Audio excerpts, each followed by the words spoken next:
আসসালামু আলাইকুম বন্ধুরা, আপনারা তো এখন দেখতেই পারতেছিলেন জামায়াতে ইসলামী কত বড় একটা সমাবেশ। তো এই সমাবেশের মধ্যে জামায়াতে ইসলামী নেতারাও ছিলেন, এছাড়া জামায়াতে ইসলামী যারা সাপোর্ট করেন তারাও ছিলেন। তো বড় ধরনের একটা সমাবেশ ছিল ঢাকার মধ্যে। তো বন্ধুরা, আপনারা তো জানেনই জুলাই সনদের মধ্যে সংশোধনের মধ্যে জামায়াতে ইসলামী কিছু কথা বলছে পিয়ার নিয়ে। তো বন্ধুরা, জুলাই সনদের পূর্ণাঙ্গ বাস্তবায়নে পিয়ার পদ্ধতি, জাতীয় নির্বাচন সহ 5 দফা দাবিতে ঢাকা যুগপৎ কর্মসূচির অংশ হিসেবে একদিন বাইতুল মোকাররমের দক্ষিণ গেটে এই সমাবেশটা হয়। মানে জামায়াতে ইসলামী এই সমাবেশটা ঘটে বাইতুল মোকাররমের সামনে দিয়ে। তো বন্ধুরা, আপনাদের এই বিষয় নিয়ে কি মত তা অবশ্যই জানাবেন।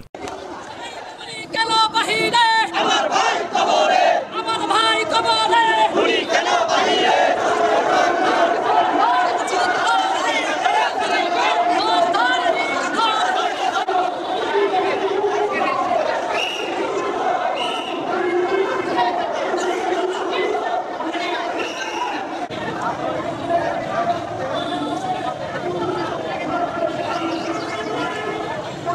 তো বন্ধুরা, বর্তমানে এই নিউজটি বর্তমানে সোশ্যাল মিডিয়ার মধ্যে সবথেকে ভাইরাল হইতেছে যে জামায়াত ইসলামী তাদের শক্তি দেখালো মাঠের মধ্যে। তো বন্ধুরা, এই বিষয় নিয়ে আপনাদের কি মতামত তা অবশ্যই জানাবেন। এছাড়া জামায়াত ইসলামী কলাম এই সমাবেশটা বিশাল বড় এক ধরনের সমাবেশ হয়েছে বাইতুল মোকাররম সামনে দিয়ে। এই পিআর পদ্ধতি নিয়ে যে গণভোটের আয়োজন তুলছে যে বাংলাদেশ জামায়াত ইসলামী, আর এটা সমাবেশ যে চলছে এটা খুবই বড় ছিল। তো বন্ধুরা, এই বিষয় নিয়ে আপনাদের কি মতামত তা অবশ্যই জানাবেন।